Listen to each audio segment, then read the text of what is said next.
सभी साथियों को जय हिंद। दोस्तों, मैं आपका दोस्त डॉक्टर अशोक शर्मा आप सब लोगों का एक बार फिर से आपके अपने YouTube channel doctor Ashok Sharma में स्वागत करता हूं। दोस्तों, इस सेशन में हम द हिंदू एडिटोरियल से इंग्लिश सीखने का प्रयास करते हैं, इंग्लिश ग्रामर सीखने का प्रयास करते हैं, वोकैबुलरी सीखने का प्रयास करते हैं, कंप्रेहेंशन सीखने का प्रयास करते हैं और वे सब चीज़ें जो आपको एसएससी, बैंकिंग, एयरफोर्स, नेवी के एग्जाम्स में पूछी जाती हैं, हम एग्जामिनेशन पैटर्न पे एडिटोरियल को पढ़ने का प्रयास करते हैं। एडिटोरियल से हम इंग्लिश कैसे सीख सकते हैं, बहुत आसानी से कैसे पढ़ सकते हैं, ये सब चीज़ें आपको इस सेशन में मिलने वाली हैं। आप इस सेशन को बहुत इंजॉय करने वाले हैं, ये मेरा आप लोगों से वादा है। दोस्तों, इस सेशन में मैं जो भी आप लोगों को पढ़ाऊंगा एडिटोरियल, वो एडिटोरियल आपको देखो इस तरीके से हमने एडिटोरियल को पैराग्राफ वाइज बांट लिया है। इस एडिटोरियल को हमने पैराग्राफ वाइज बांटा है। उस पैराग्राफ में कौन कौन से वर्ड इंपॉर्टेंट हैं वो आप लोगों को बताऊंगा मैं। उस पैराग्राफ में ग्रामर के कौन कौन से पॉइंट्स हैं, इनको भी हमने अलग ही नोट कर लिया है। आप इसकी पीडीएफ हमारे Telegram channel doctor Ashok Sharma English, ये टेलीग्राम चैनल है, आप वहाँ से इसकी पीडीएफ जरूर प्राप्त कर लें। बेटा, अगर आप पीडीएफ प्राप्त नहीं करते हो और मात्र सुनते हो, आप वीडियो देखते हो और सुनते हो, तो बहुत सारी चीज़ें आपको याद नहीं रहती हैं, ये मुझे पता है। लेकिन यदि आप पीडीएफ इसकी ले लेते हो और इसका बार बार रिवीजन करते हो तो आपको नोट्स के रूप में ये आपके पास अवेलेबल रहेगा। आप जब चाहें आप इसको रिवीजन कर सकते हैं। और देखो, बिना रिवीजन के आप लैंग्वेज सीख नहीं सकते, because language is a matter of habit formation. आपको आदत में ये चीज़ लानी होती है। आज का जो द हिंदू का एडिटोरियल है, जून 11, 2020, ये आज का एडिटोरियल हम पढ़ेंगे। और एडिटोरियल का जो है आपकी हेडिंग, वो है लुक बैक इन रिलीफ। इस एडिटोरियल को हम पढ़ेंगे, एक एक वर्ड को देखेंगे। इस सेशन को शुरू करने से पहले मैं आप लोगों को 2-3 लाइनें, बहुत शानदार लाइनें, ताकि आप सेशन को पूरे जोश के साथ पढ़ सकें, आपसे शेयर करना चाहूँगा। लाइनें इस तरह से हैं। तू न रुकेगा कभी, तू न थकेगा कभी, तू न मुड़ेगा कभी, कर शपथ, कर शपथ, कर शपथ, अग्निपथ, अग्निपथ, अग्निपथ। आप कभी नहीं रुकेंगे, आप कभी नहीं मुड़ेंगे, आप बस चलते जाएंगे और चलते जाएंगे। अब हम हमारा कार्यक्रम शुरू करते हैं, एडिटोरियल शुरू करते हैं। ये देखिएगा, आपका एडिटोरियल है लुक बैक इन रिलीफ। सबसे पहले इसमें जो की वर्ड है वो देख लेते हैं। कौन सा वर्ड है? रिलीफ वर्ड इसमें इंपॉर्टेंट वर्ड है। बाकी आप ये दोनों वर्ड आराम से जानते हैं। लुक वर्ब है देखना, बैक पीछे की तरफ देखना, इन प्रेपोजिशन में, और रिलीफ का मतलब होता है आराम होता है, रिलीफ। इसका मतलब ये हुआ पीछे की तरफ पे, लुक बैक इन रिलीफ। यदि हम पीछे देख रहे हैं तो क्या है? रिलीफ है, थोड़ा आराम है। किस चीज़ की बातें कर रहे हैं? देखो, मैं आप लोगों को बता दूं, ये जो आर्टिकल है ये लिखा हुआ है जो इंटर स्टेट माइग्रेंट वर्कर्स हैं, उन लोगों को भेजने की व्यवस्था की हुई है। सुप्रीम कोर्ट ने बताया है कि उनको भेजा जाए, 15 दिन में उनकी जो प्रोसेसिंग है उसको पूरा किया जाए। तो अब हम देख रहे हैं पीछे कि बहुत सारे लोग अपने घरों में पहुंच गए हैं, या फिर बहुत सारे लोग जा रहे हैं। अभी अनलॉक फेज फर्स्ट शुरू हो रहा है, तो उससे रिलेटेड ये आपका आर्टिकल है लुक बैक इन रिलीफ। ठीक है। और जब आप इस आर्टिकल को पढ़ेंगे तो आपका जो ये टाइटल है, आपका जो ये शीर्षक है, आपकी हेडिंग है, ये आपको और अच्छे ढंग से समझ में आ जाएगी। इसमें देखते हैं अपन वर्ड जो है वो कौन सा है? रिलीफ वर्ड है, इसको हम पढ़ते हैं। रिलीफ एक नाउन है। क्या है? रिलीफ नाउन है। और रिलीफ का मतलब होता है कंफर्ट, COMFORT। ये रिलीफ का मतलब होता है कंफर्ट। उसके बाद एक होता है ईज, EASY, ईज। ईज का मतलब भी आरामदायक होता है, आराम होता है। रेस्पाइट, ये जो वर्ड है रेस्पाइट, ये एग्जाम में पूछा जाता है। रेस्पाइट का मतलब होता है किसी मुश्किल समय से जब हम बाहर निकलते हैं तब वो क्या कहलाता है? रिलीफ कहलाता है। ऐसा लगता है कि हम मुश्किल समय से कहाँ आ गए हैं? बाहर आ गए हैं। जो माइग्रेंट वर्कर्स के लिए जो बुरे दिन थे, उनसे वो क्या करके आ गए हैं? बाहर निकल के आ गए हैं, इसलिए क्या करें, लुक बैक इन रिलीफ, ऐसा इसमें कहा हुआ है। तो एक वर्ड जो रिलीफ था इसको हमने समझा, रिलीफ के जो सिमिलर वर्ड होते हैं, आप रिलीफ की जगह रिस्पाइट वर्ड यूज कीजिएगा आज के बाद, ताकि जो रेस्पाइट वर्ड है इस वर्ड को आप अपने डिक्शनरी में शामिल कर लें, अपनी बोलचाल की भाषा में याद कर लें, क्योंकि कंफर्ट आपके लिए आसान वर्ड है, कोई दिक्कत नहीं है, ईज भी आसान वर्ड है, रिलीफ भी आसान वर्ड है। ये वर्ड हो सकता है नया हो तो आप इसको नोट कर लें और बार बार इसी वर्ड को यूज करें किसकी जगह, रिलीफ की जगह, तो 5-10 दिन में आपके लिए ये वर्ड भी बहुत नॉर्मल हो जाएगा। अब देखते हैं अपन आज का जो एडिटोरियल है उसमें क्या लिखा हुआ है। द वर्स्ट, वर्स्ट का मतलब होता है सबसे खराब, द वर्स्ट आप जानते हैं गुड, बेटर, बेस्ट, उसी तरीके से बैड, वास, WORST वास और WORST वर्स्ट, सबसे खराब, ठीक है। तो ये है the worst may be over, हो सकता है जो सबसे खराब समय था उसका अंत हो गया हो, किसके लिए, फॉर द कंट्रीज, किन के लिए, फॉरेन के लिए, the countries inter state workers, देश के इंटर स्टेट वर्कर्स के लिए ऐसा कहा गया है कि the worst may be over for the countries inter state workers, इस बात की संभावना है, मे मॉडल होता है जिसका प्रयोग संभावना के लिए किया जाता है, it may be, the worst may be, it may be, और तो इट हम वर्स्ट के लिए कह लेंगे, जो बुरा वक्त है, सबसे बुरा समय था वो खत्म हो गया, शायद खत्म हो गया, इसकी संभावना है, किसके लिए, कंट्री के माइग्रेंट वर्कर्स के लिए। क्यों हो गया इसकी बात आगे समझाई हुई है। अब देखिए इसमें मैंने क्या लिखा आप लोगों के लिए, बहुत शानदार सेशन होने वाला है, जो इंग्लिश सीखना चाहते हैं उनके लिए तो बहुत शानदार है, और जो नहीं सीखना चाहते, जिनको सीखनी ही नहीं है, उनका तो कुछ कहना नहीं है।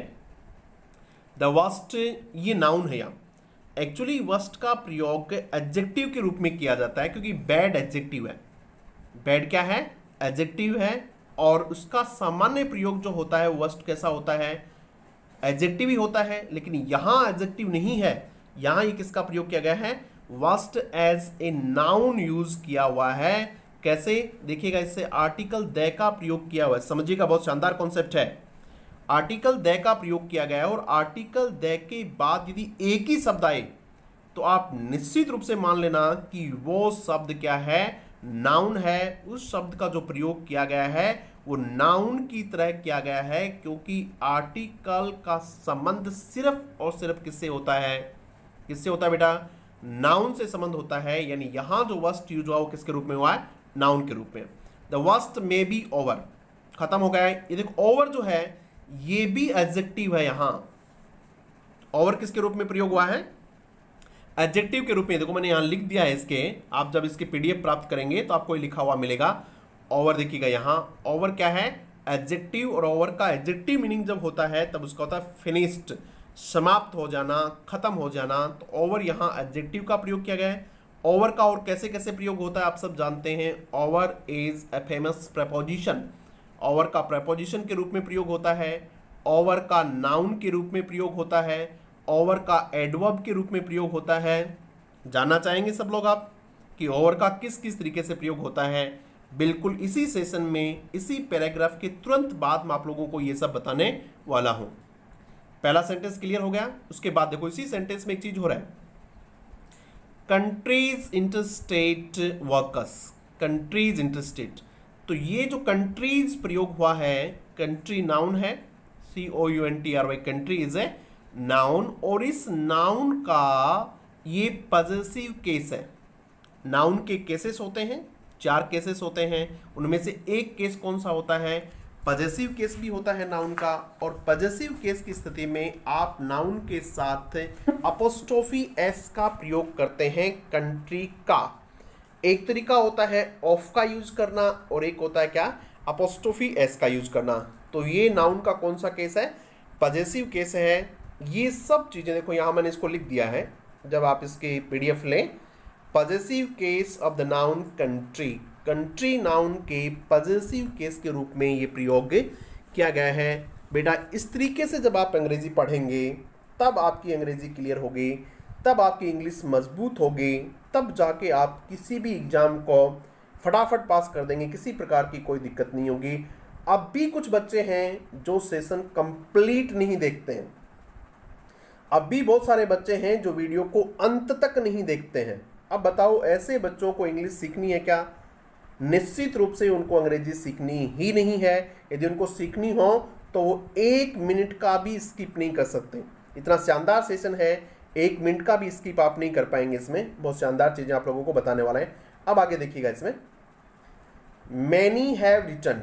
ऐसा क्यों लगता है कि भाई बुरा वक्त है वो बीत चुका है? किन के लिए? इंटरस्टेट माइग्रेंट्स के लिए। ऐसा क्यों लगता है?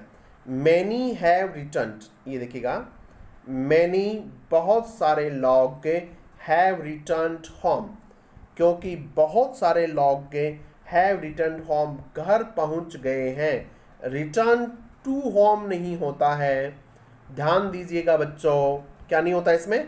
रिटर्न टू होम नहीं होता है। रिटर्न के साथ यानी होम से पहले कौन सा प्रपोजिशन नहीं आता है? टू प्रपोजिशन नहीं आता है। एट प्रपोजिशन हो सकता है, ही इज एट होम, तो एट तो ठीक है, लेकिन इससे पहले टू का प्रयोग नहीं किया जाता है।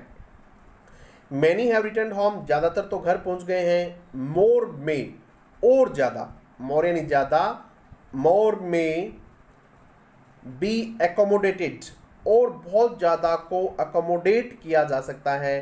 मोर में बी एकोमोडेटेड। अकोमोडेट का मतलब होता है रहना, सीधा सा वर्ड होता है एकोमोडेट। इसका नाउन जो बनता है वो होता है एकोमोडेशन, आवास जिसको कहते हैं एकोमोडेट। तो यहाँ एकोमोडेट का क्या प्रयोग किया गया है? यहाँ जो वर्ब एकोमोडेट है, इसका मतलब क्या है? इसका मतलब है बोर्ड, BOARD। बोर्ड का मतलब होता है रेल या बस में बैठ के यात्रा करना, उसको क्या कहते हैं? बोर्ड कहते हैं, BOARD। तो बहुत सारे लोगों को एकोमोडेट किया जा सकता है, बहुत सारे लोगों को बस या ट्रेन के माध्यम से भेजा जा सकता है। बोर्ड का दूसरा मतलब भी देखिएगा आप लोग, एकोमोडेट का, प्रोवाइड प्रदान करना, सफिशिएंट स्पेस फॉर, पर्याप्त स्थान देना, उनको पर्याप्त स्थान देना बस या ट्रेन में।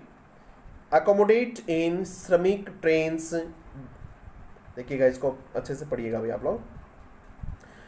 मोर में बहुत ज़्यादा लोग, और भी ज़्यादा लोग, बी एकोमोडेट, उनको अकोमोडेट किया जा सकता है इन किसमें? श्रमिक स्पेशल ट्रेन्स, जो श्रमिक ट्रेन है उनके साथ उनको और एकोमोडेट कर दिया जाएगा, भेज दिया जाएगा। शेड्यूल्ड, जो शेड्यूल है, जिनके जाने का वक्त तय है। शेड्यूल का मतलब होता है कार्यक्रम का निर्धारित होना, क्या कहलाता है? शेड्यूल होता है। तो श्रमिक ट्रेन्स शेड्यूल, जो शेड्यूल है टू रन, जो जाने के लिए जिनका कार्यक्रम निर्धारित है, उनमें उनको जगह दी जा सकती है।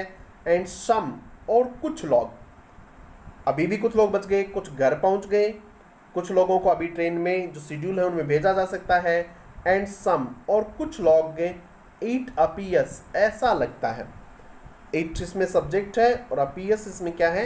वर्ब है। और कुछ लोग ऐसा लगता है, डू नॉट माइंड, उनको कोई फर्क नहीं पड़ता है। Some do not mind staying, staying यानी रहना, उनको कोई नहीं फर्क पड़ता है स्टेइंग, वहाँ रहने में उनको कोई दिक्कत नहीं है। Where they are for work, जहाँ वे लोग काम के लिए। कुछ लोग हैं उनको कोई फर्क नहीं पड़ता है, उनको कोई परवाह नहीं है, उनको इससे कोई दिक्कत नहीं है कहाँ रहने में? रहने में स्टेइंग है, रहने में। Where they are for work, जहाँ वे काम के लिए हैं वहाँ रहने के लिए भी उनको कोई दिक्कत नहीं है। फॉर वर्क, फॉर प्रपोजिशन है, वर्क क्या है यहाँ? नाउन है, जहाँ वो काम के लिए हैं। नाउ दैट, अब जैसा कि, नाउ यानी अब, that the unlock phase has begun, जैसा कि अब अनलॉक फेज हैज़ बिगन, जैसा कि अनलॉक जो फेज है, फेज चरण होता है, जैसा कि अनलॉक चरण अभी शुरू हो गया है। In many parts of the country, देश के बहुत सारे चरणों में, अभी बहुत सारे हिस्सों में अभी अनलॉक का जो फेज था वो शुरू हो गया है, इसलिए उनको वहाँ रहने में भी कोई दिक्कत नहीं है जहाँ वे बने हुए हैं, जहाँ वे काम के लिए हैं। They are for work. Is it clear बेटा? ये पहला पैराग्राफ था। आपको एक एक वर्ड को इस तरीके से समझना होता है एक एक वर्ड को। हमने इस पूरे को अच्छे से समझ लिया, जो वर्ड थे वो समझ लिया, इनका मीनिंग समझ लिया। अब देखिएगा ये नया सेशन हमने शुरू किया आप लोगों के लिए। बेटा I just want to give the best, एक ही मकसद है हमारा कि आप लोगों को बेस्ट दिया जाए। ये सेशन उन तक जरूर पहुंचा दीजिएगा जिन तक ये पहुंचना चाहिए, जो एसएससी बैंकिंग की तैयारी कर रहे हैं, नेवी एयरफोर्स की तैयारी कर रहे हैं, जो इंग्लिश न्यूज़पेपर पढ़ना चाहते हैं। मुझे लगता है कि आपकी जिम्मेदारी बनती है, यदि आपको इतना अच्छा कंटेंट मिलता है, इतना अच्छा मैं मेहनत करके आपको देता हूं, तो आपकी जिम्मेदारी बनती है कि आप इसको ज़्यादा से ज़्यादा शेयर करें। ऐसा आप कर भी रहे हैं, मुझे पूरा विश्वास है। Grammar points of the paragraph, इस पैराग्राफ में ग्रामर के कौन कौन से बिंदु आए हैं वो देखिएगा, हम समझते हैं। Use of vast as a noun, एक तो ये है, इसमें वास्ट का प्रयोग किसके रूप में किया गया है, नाउन के रूप में किया गया है। और एक दो एग्जांपल समझ लो नाउन के रूप में कैसे। नाउन के रूप में जब उसके बाद नाउन नहीं हो, the worst of the storm was over, देखो ओवर का प्रयोग भी हो गया इसमें और वर्स्ट का प्रयोग भी हो गया। अभी जो तूफान का सबसे बुरा जो होने वाला है, सबसे बुरा जो हिस्सा है वो अभी क्या है, was over, the worst of the storm was over, वो खत्म हो गया था। दूसरा देखिएगा, ही वॉज ऑलवेज ऑप्टिमिस्टिक, वह हमेशा क्या रहा है, ऑप्टिमिस्टिक रहा है। ऑप्टिमिस्टिक वन वर्ड सब्सटीट्यूशन में पूछा जाने वाला है बेटा ये आप लोगों से। ऑप्टिमिस्टिक का मतलब होता है one who seize the bright side of the life, one who seize the bright side of the life, जो जिंदगी के अच्छे पलों की तरफ देखता है, जिसको आशावादी कहते हैं। क्या कहते हैं ना भाई, आशावादी कहते हैं। पक्का, चलो आगे पढ़ते हैं। He was always optimistic, even फिर भी, इवन वेन जब भी, things were at there worst, चीज़ें जब अपने सबसे बुरी हालात में थी तब भी वो क्या रहा था, ऑप्टिमिस्टिक रहा। तो ये जो वर्स्ट है इसके बाद भी कोई नाउन यूज नहीं हुआ, इसका मतलब ये पहले खुद ही क्या है, नाउन है, क्योंकि ये भी पजेसिव के बाद आया। तो ये दो यूज हो गए आपके वर्स्ट के नाउन के रूप में। समझ में आ गया आपको? नहीं समझ में आता तो कमेंट बॉक्स में लिखना, हम इसको दोबारा आपको और समझा देंगे, लेकिन ऐसा हो नहीं सकता कि आपको समझ नहीं है। अब देखो, use of worst as adjective, worst का एडजेक्टिव के रूप में यूज कैसे होता है, अंतर समझना। देखिए यहाँ देयर वर्स्ट है, यहाँ है this is the worst experience, ये सबसे खराब एक्सपीरियंस है। आई हैव एवर हैड, जो मैंने लिया है, यानी मेरा सबसे खराब अनुभव है। देखो बेटा इसको अच्छे से समझो आप लोग, यहाँ वर्स्ट एक्सपीरियंस है और यहाँ वर्स्ट है, इसके बाद कोई नाउन नहीं है, इसके बाद वर्स्ट के बाद क्या है, देखो ये एक्सपीरियंस नाउन है ना, ये देखिएगा आप अच्छे से इसको, वर्स्ट के बाद क्या है, नाउन है। तो ये जो वर्स्ट है ये एडजेक्टिव के रूप में यूज हुआ है, विशेषण के रूप में, और ये किसके रूप में, नाउन के रूप में। उसके बाद देखिएगा ये तो हो गया। अब आपको पढ़ना है यूज ऑफ ओवर, ये ओ नहीं लिखा गया, OVER है भी, use of over as preposition, adverb, adjective और नाउन। आज जब हमें यूज करके दिया है ओवर का प्रयोग, वो एक एडजेक्टिव के रूप में यूज किया है। देखिएगा यहाँ, ये देखिएगा ओवर, ये ओवर किसके रूप में यूज हुआ है, एडजेक्टिव के रूप में यूज हुआ है। ठीक है, तो हम जानना चाहते हैं कि एडजेक्टिव के रूप में ही होता है या और भी कहीं होता है, और कहाँ कहाँ हो सकता है, इसका प्रयोग कैसे कैसे हो सकता है।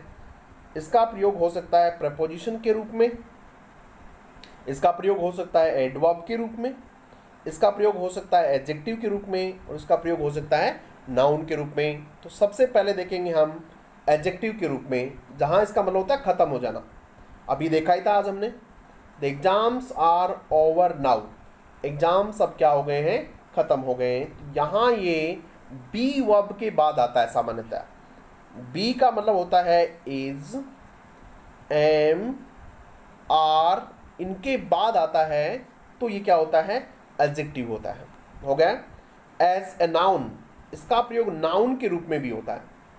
This is the last over to be bowled, आप नहीं जानते ओवर का मतलब होता है 6 बॉल जब हम क्रिकेट में करते हैं तो उसको क्या कहा जाता है, ओवर कहा जाता है। ठीक है, तो ये कह रहे हैं this is the last over, ये आखिरी ओवर है, टू बी बॉल्ड, जिसको बॉल किया जाना है। तो यहाँ जो ओवर है ये क्या है, नाउन के रूप में यूज हुआ है और लास्ट इसका एडजेक्टिव है। अब देखिएगा एज अ प्रपोजिशन, प्रपोजिशन का मतलब आप सब जानते हैं, यहाँ ओवर का प्रयोग होता है। कोई चीज़ जब हमारे ऊपर होती है और टच नहीं होती है, उसके लिए किसका प्रयोग करते हैं? ओवर का प्रयोग करते हैं। जिस तरह से अभी फैन चल रहा है ऊपर, ठीक है, तो वो ओवर है। ये देखो मैंने सेंटेंस लिखा है, there is a bridge over the river, over यानी ऊपर, रिवर, यहाँ ये प्रपोजिशन है। देखो प्रपोजिशन और एडवर्ब में बहुत माइनर डिफरेंस है, थोड़ा ही अंतर है। जब उस प्रपोजिशन के बाद यदि नाउन आ जाए, ये नाउन देखो, तब तो ये प्रपोजिशन है, और यदि नाउन नहीं हो, अकेला ओवर हो, तब ये फिर एडवर्ब के रूप में यूज होती है। ध्यान से समझिएगा, यहाँ ये प्रपोजिशन है, एक एडवर्ब के रूप में भी लिखते हैं। देखो ही फेल ओवर, वह गिर गया, वो ऊपर गिर गया, तो ये एडवर्ब है। एंड ब्रॉक हिज आर्म, और उसकी क्या टूट गई?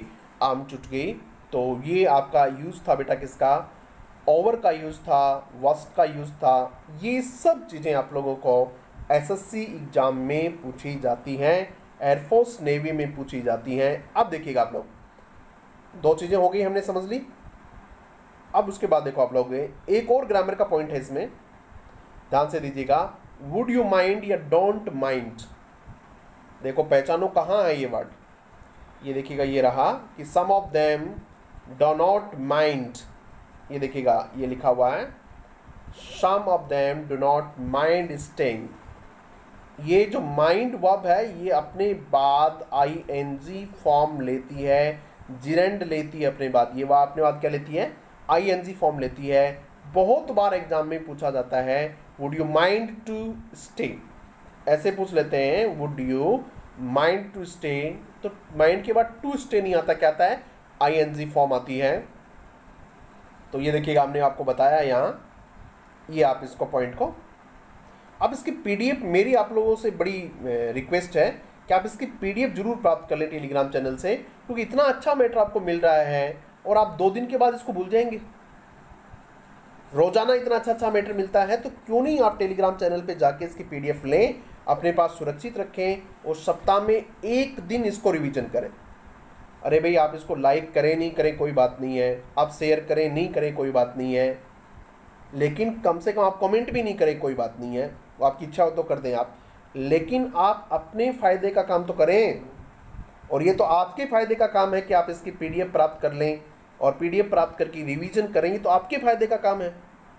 अगर आपको लगता है कि भी लाइक करने से, शेयर करने से और कमेंट करने से मुझे फ़ायदा हो जाता होगा, तो वो मत करें आप, कोई बात नहीं है। लेकिन ये आपके फ़ायदे की चीज़ है, आप इसको ज़रूर करें, पीडीएफ ले लें इसकी और इसको रिवीजन ज़रूर करें। ये देखो इसके एग्जांपल्स देखिए, would you mind opening the door. देखो वुड यू माइंड है, इस माइंड के बाद कौन सी वर्ब आती है? आईएनजी वर्ब आती है। देखो ओपनिंग आया हुआ, would you mind opening the door, क्या आप दरवाज़ा खोलेंगे प्लीज़? तो वुड यू माइंड के बाद क्या है? ओपनिंग है। ये मैं आपको समझाना चाह रहा हूँ। उसके बाद देखिए इसमें एक पॉइंट और है इंपॉर्टेंट, ये देखिएगा मैनी पार्ट्स है, यहाँ भी ग्रामर का बिंदु है। अगर इतना शानदार सेशन आपको कहीं मिले तो आप बड़े भाग्यशाली हैं, मान के चलिएगा आप लोग। कितनी चीज़ें हम एक ही सेशन में आपको बता रहे हैं। मैनी और मच का यूज़ भी हम यहाँ करवाने वाले हैं आप लोगों को। देखिएगा यूज ऑफ मैनी और मैनी ए और मच, तीनों का प्रयोग आपको यहाँ समझा देते हैं। मैनी का यूज कहाँ होता है, जैसा कि वहाँ हो रखा है, साथ साथ मैनी ए एरर में बहुत बार पूछा हुआ है, और मच और मैनी आप सब जानते हैं, मैनी ए का मैं समझा दूंगा। देखो मैनी का प्रयोग होता है काउंटेबल प्लूरल के साथ, जैसा क्या लिखा हुआ है, मैनी बॉयज लिखा हुआ है, समझ जाएंगे, ज़्यादा समझाने की आवश्यकता नहीं है कि मैनी के बाद हमेशा प्लूरल आता है। उसके बाद देखिएगा मैनी ए के बाद हमेशा सिंगुलर काउंटेबल नाउन आता है, यानी मैनी के बाद प्लूरल और मैनी ए के बाद सिंगुलर। जैसे मैनी ए बॉय, बिल्कुल ऐसे देखो मैनी ए बॉय, समझ में आ गई चीज़ आपके। उसके बाद देखिएगा मच का प्रयोग हमेशा किसके साथ होता है? अनकाउंटेबल के साथ होता है, जैसा कि हम लिख सकते हैं मच वाटर। तो ये पहला पैराग्राफ आपके एडिटोरियल का समझ आ गया होगा आपको। ये हमने पहले पैराग्राफ को बहुत अच्छे ढंग से आपको समझा दिया है। अब चलते हैं हम हमारे नेक्स्ट पैराग्राफ पे। इसका जो नेक्स्ट पैराग्राफ है वो ये देखिएगा, द सुप्रीम कोर्ट, समझिएगा आप लोग, the supreme court, supreme court ने, सुप्रीम कोर्ट से पहले आर्टिकल द का प्रयोग किया जाना चाहिए। ये ग्रामर का बिंदु है, इसमें आप इसको ध्यान से समझ लें। The supreme court singular noun है, इसलिए इसके साथ किसका प्रयोग हुआ है, हैज वर्ब का प्रयोग हुआ है। हैज टेंस कौन सा है, प्रेजेंट परफेक्ट है, इसलिए इसके बाद कौन सी वर्ब आ रही है, third form of the verb आ रही है। The supreme court has fixed, supreme court ने फिक्स किया है अ 15-day डेडलाइन, एक 15 दिन की डेडलाइन तय की है, एक 15 दिन का अंतिम वक्त दिया है, डेडलाइन दिया हुआ है। इसको बोल्ड करने का मतलब ये है कि यहाँ एक ग्रामर का कॉन्सेप्ट छिपा हुआ है, उसको हम आपको समझाएंगे कि ये डे 15 के बाद भी, ये 15 लिखा हुआ है, उसके बाद भी क्या नहीं आया बेटा, डेज नहीं आया है, क्या आया है, डे आया है, और डे ही आना चाहिए, ऐसा एरर में बहुत बार पूछा हुआ है। इसीलिए हम इस सेशन को कहते हैं एसएससी के प्रीवियस ईयर्स के क्वेश्चन है इसमें, ये इसी तरह से हैं। और भी आपको क्वेश्चंस भी हम डाल के देते हैं, लेकिन यहाँ भी समझाते हैं क्या हुआ इसमें, डेज नहीं आना चाहिए, डे आना चाहिए, किसके बावजूद, 15 के बावजूद भी। समझो आप इसमें नीचे समझाएंगे। The supreme court has fixed 15-day deadline, supreme court ने फिक्स की है 15 दिन की डेडलाइन, किसके लिए, for the completion of, completion यानी संपूर्ण करने के लिए, किसी काम को पूरा करने के लिए, किसको पूरा करने के लिए, completion of the process of transporting, किसको पूरा करने के लिए, उस प्रोसेस, ट्रांसपोर्टिंग की प्रोसेस को कंप्लीट करने के, प्रोसेस प्रक्रिया होती है, ट्रांसपोर्टेशन का मतलब ट्रांसपोर्टिंग वाला एक स्थान से दूसरे स्थान पर ले जाने की, किनको, all of them back home, उन सबको वापिस घर पहुंचाने की ट्रांसपोर्ट की जो प्रक्रिया है उसको कंप्लीट करने के लिए सुप्रीम कोर्ट ने 15 दिन की डेडलाइन फिक्स की है, ऐसा लिखा हुआ है। देम कौन है यहाँ, देम यहाँ है माइग्रेंट वर्कर्स, देम कौन है भैया, माइग्रेंट वर्कर्स। बिसाइड्स, देखो यहाँ भी हमने इसको थोड़ा बोल्ड किया हुआ है यहाँ, तो इसमें भी ग्रामर का एक बिंदु है, उसको भी हम अभी समझाएंगे। और वह आर्टिकल द से संबंधित, कि आर्टिकल द क्यों आया है यहाँ, इसको समझाना है आप लोगों को, तो वो अभी हम थोड़ी देर बाद में आपको ग्रामर पॉइंट में समझाएंगे। All of them back home besides, इसके अतिरिक्त, बिसाइड्स यानी होता है के अतिरिक्त, इसके अतिरिक्त और क्या क्या, देखो अभी हम आपको इसको ब्रैकेट में लिख दिया, बिसाइड्स और बिसाइड के बीच में क्या फ़र्क है वो ग्रामर वाले बिंदु में समझेंगे। बिसाइड्स, इसके अतिरिक्त, आस्किंग गवर्नमेंट्स, गवर्नमेंट से पूछने के अतिरिक्त, गवर्नमेंट से तो पूछा ही है, उसके अतिरिक्त 15 दिन की क्या डेडलाइन है sir, besides asking governments across the country, पूरे देश की, अक्रॉस का मतलब होता है on the every part of, संपूर्ण हिस्से के लिए किसका प्रयोग करते हैं, अक्रॉस का प्रयोग करते हैं। Beside asking governments across the country, पूरे देश भर की गवर्नमेंट से पूछने के अतिरिक्त, क्या पूछने के अतिरिक्त, टू ड्रॉप क्रिमिनल केसेस, उन्होंने ये भी कहा उनसे कि ड्रॉप कर दिए जाएं क्रिमिनल केसेस, यानी जो आपराधिक मामले हैं उनको भी वापस ले लिया जाए, उनको भी हटा दिया जाए, किनके खिलाफ, अगेंस्ट देम, उनके खिलाफ, देम किनके खिलाफ, माइग्रेंट वर्कर्स के, फॉर वायलेटिंग, वायलेटिंग का मतलब होता है कानून को तोड़ना, कानून को भंग करना, जिसके मीनिंग यहाँ लिखे हुए हम बाद में देख लेंगे। Violating the lockdown, lockdown violate करने के जो उनके क्रिमिनल केसेस लिए थे उनको भी वापस लिया जाए, सिंस, क्योंकि, इट वॉज इम्पोज्ड, सिंस यहाँ बिकॉज के लिए है, क्योंकि इट वॉज इम्पोज्ड, इट कौन है यहाँ, लॉकडाउन, क्योंकि लॉकडाउन को इम्पोज किया गया था, लागू किया गया था, कब लागू किया गया था, at short notice, short notice में लागू किया गया था, ऑन March 25। क्या कहा देखो सुप्रीम कोर्ट ने, सुप्रीम कोर्ट ने दो काम कहे इसमें, एक तो 15 दिन की डेडलाइन निश्चित कर दी, इसके अतिरिक्त, किसके अतिरिक्त, उनको ये भी कहा है पूरे देश की सरकारों को कि जो क्रिमिनल केसेस थे उनके खिलाफ, किस वजह से, वायलेटिंग, भंग करने के, लॉकडाउन तोड़ने के, क्योंकि लॉकडाउन शॉर्ट नोटिस पर लगाया गया था, इसलिए उनके जो आपराधिक मामले बनते हैं उनको भी वापस ले लिया जाए। ठीक है, ये पैराग्राफ भी समझ में आ गया होगा आपके। अब देखते हैं इसमें इंपॉर्टेंट वर्ड कौन कौन से हैं, उन वर्ड्स को हम समझते हैं।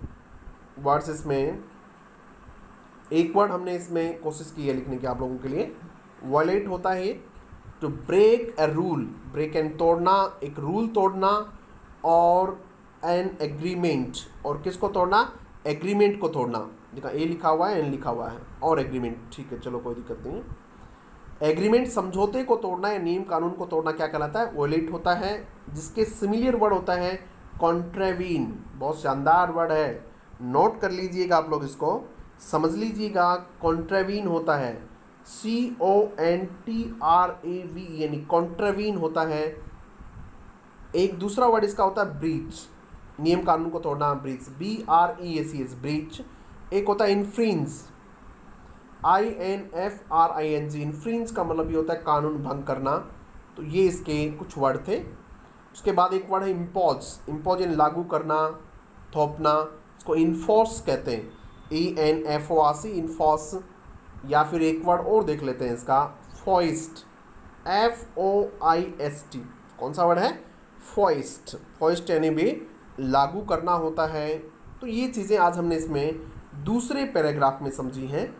अब देखिए दूसरे पैराग्राफ के बाद में, इस पैराग्राफ में ग्रामर के पॉइंट कौन कौन से हैं, grammar points of the paragraph. इस पैराग्राफ में ग्रामर के भी कुछ पॉइंट्स आए होंगे।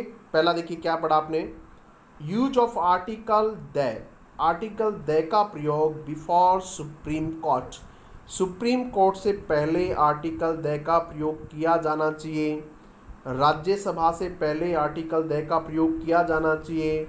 लोकसभा से पहले आर्टिकल द का प्रयोग किया जाना चाहिए, लेकिन पार्लियामेंट से पहले आर्टिकल द का प्रयोग नहीं किया जाना चाहिए। समझ लीजिएगा, सुप्रीम कोर्ट से पहले आर्टिकल द का प्रयोग, ये बात समझी अभी हमने आपको। उसके बाद देखते हैं चीज़ों को। दूसरी बात हमने इसमें क्या समझी है, ये भी बड़ी इंपॉर्टेंट चीज़ है भाई, number plus noun plus noun. तो ये जो नाउन होता है ये सिंगुलर होता है, यानी एक संख्या मिलेगी आपको, उसके बाद एक नाउन मिलेगा, उसके बाद फिर एक नाउन मिलेगा। तो ये जो नाउन होगा, बीच वाला नाउन, संख्या के बाद वाला नाउन, ये noun must be a singular noun when a noun is followed by a number, जब एक नाउन के बाद नंबर आता है, and that noun is also followed by another noun, और उस नाउन के बाद भी दूसरा नाउन आता है, then this noun always must be in its singular form. ये नाउन हमेशा अपनी कौन सी फॉर्म में होना चाहिए, it must be in singular form, ये सिंगुलर में होना चाहिए। एग्जाम्पल्स देखिएगा, अच्छे थोड़ा समझ आता है, एग्जाम्पल बताएंगे आपको। 15 डे डेडलाइन, ये आज के आर्टिकल में था, देखो 15 लिखा, डे लिखा और डेडलाइन लिखा, ये नंबर लिखा, ये नाउन लिखा और ये नाउन लिखा। इस नंबर के बाद में जो डे है ये क्या नहीं होना चाहिए, डेज नहीं होना चाहिए। ऐसे और भी एग्जाम्पल देखिएगा, जैसे 5 रुपी नोट लिख लेंगे आप लोग, समझ भी लेंगे, कॉपी पेन लेके बैठा करो आराम से, तब चीज़ें समझ आएंगी आप लोगों को। एंड 5 नंबर है, रुपी, 5 रुपीज़ नहीं आएगा, क्या आएगा, 5 रुपी आएगा, और ये क्या है, नोट है। समझ में आ गया। उसके बाद एक और देख लो, ए 5 फीट वॉल, 5 फीट की दीवार, तो ये फुट होना चाहिए था, क्या नहीं होना चाहिए था, फीट नहीं होना चाहिए था, 5 फुट आएगा, ये गलती से लिख दिया, एरर मान लो। ये आपको ढूंढना था इसमें एरर कहाँ है, तो ये एरर ये हो गया, एरर आता है ना, इसी तरह का एरर आता है। तो ये फिट में क्या हो गया, एरर हो गया। मैंने लिखा तो इसलिए था कि मैं पूछूंगा, देखो भाई इसमें कहाँ एरर है, इसलिए लिखा था ये, और मैंने बताई दी आपको, कोई बात नहीं है, ये एरर है, इसमें क्या आना चाहिए था, फुट होना चाहिए था। ठीक है, इस नियम को देख लो, क्या है, सिंगुलर नाउन इज यूज्ड, कहने का मतलब ये नाउन कैसा यूज होता है, सिंगुलर होता है, एक वचन नाउन यूज किया जाता है। उसके बाद देखिएगा इसमें और भी कई चीज़ें हैं। दूसरा इंपॉर्टेंट इसमें जो पढ़ाना है आपको वो ये है, द का यूज होता है noun plus of plus noun की स्ट्रक्चर में। ज़्यादातर ये होता है कि नाउन, उसके बाद ऑफ, उसके बाद फिर नाउन, तो इस नाउन को आइडेंटिफाइड मान लिया जाता है, इस नाउन को डेफिनिट मान लिया जाता है, इसलिए इससे पहले आर्टिकल द का प्रयोग किया जाना चाहिए। चीज़ें समझ आनी चाहिए आप लोगों को। उसके बाद देखिएगा कैसे, देखो आज के आर्टिकल में जो वर्ड आया वो ये आया है, द प्रोसेस ऑफ ट्रांसपोर्टिंग। तो ये देखिएगा प्रोसेस नाउन है, ऑफ और उसके बाद फिर क्या है, ट्रांसपोर्टिंग, इसको भी नाउन के रूप में यूज हुआ है। तो ये कहाँ आ गया, आर्टिकल द का प्रयोग किया गया है इसमें, समझ आ गया। दूसरा एग्जांपल देखिएगा, the boys of this school, ये पढ़िएगा अच्छे से, ये ऑफ का प्रयोग हुआ है, इसमें क्या है, दिस स्कूल है और ये क्या है, बॉयज है। तो ये बॉयज जो है ये क्या हो गए, डेफिनिट हो गए, ये आइडेंटिफाइड हो गए, इसलिए इससे पहले किसका प्रयोग होना चाहिए, आर्टिकल द का प्रयोग होना चाहिए। उसके बाद कुछ और भी होगा, यस, बिसाइड और बिसाइड्स है। उसके बाद ये भी आज के एडिटोरियल में पढ़ा है ना हमने, कहाँ पढ़ा थोड़ा देख लीजिएगा, चेक कर लो, चाहे आप मिल जाएगा आपको, देखो यहाँ मिलेगा,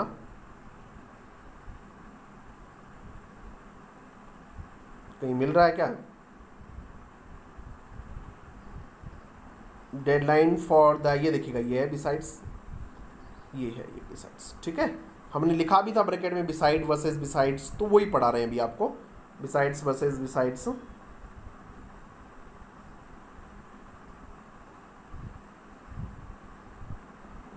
कॉन्ट्रावीन ये पढ़ लिया हमने, ये भी पढ़ लिया, ये पढ़ रहे थे हम लोग, बिसाइड वर्सेस बिसाइड्स। दो वर्ड हैं, बिल्कुल अलग अलग वर्ड हैं, दोनों बहुत शानदार वर्ड भी हैं। BESID, इसका मतलब होता है बाय द साइड ऑफ, या नियर, नज़दीक किसी चीज़ के, नज़दीक होना बिसाइड होता है। जैसे she was sitting beside her parents, she was sitting beside यानी पास में, हर पेरेंट्स, वो अपने पेरेंट्स के पास बैठी है। उसके बाद देखिएगा दूसरा वर्ड है बिसाइड्स, BESIDS, बिसाइड्स का मतलब के अतिरिक्त, इन एडिशन टू, या फिर क्या होता है, apart from, in addition to या फिर अपार्ट फ्रॉम। तो देखिएगा बिसाइड्स रमेश, रमेश के अतिरिक्त, बिसाइड्स रमेश, रमेश के अतिरिक्त, पूजा वॉज प्रेजेंट देयर, पूजा भी वहाँ क्या थी, प्रेजेंट थी। तो ये हमने सेकंड पैराग्राफ पढ़ा हमारा, और सेकंड पैराग्राफ में हमने ग्रामर पढ़ा, सारी चीज़ें पढ़ ली हैं। अब देखते हैं कितना समय बचा हुआ है, समय तो ज़्यादा नहीं बचा हुआ है, अभी मैंने तैयार तो और भी किया आप लोगों के लिए, तो आप इसको अपनी PDF से देख लेंगे इसको, ठीक है, क्योंकि लंबा ज़्यादा वीडियो हो जाता है तो फिर चीज़ें आप लोगों को बोरिंग लगने लगती हैं। तो हम इस सेशन को यहीं कंप्लीट करते हैं। आप इसको PDF ज़रूर प्राप्त कर लें, इसका बचा हुआ हिस्सा है वो भी मैंने पूरा लिख दिया है, तो आप उसको वहाँ से अच्छे से देख लेंगे। सेशन को यहीं कंप्लीट करते हैं। Thank you very much.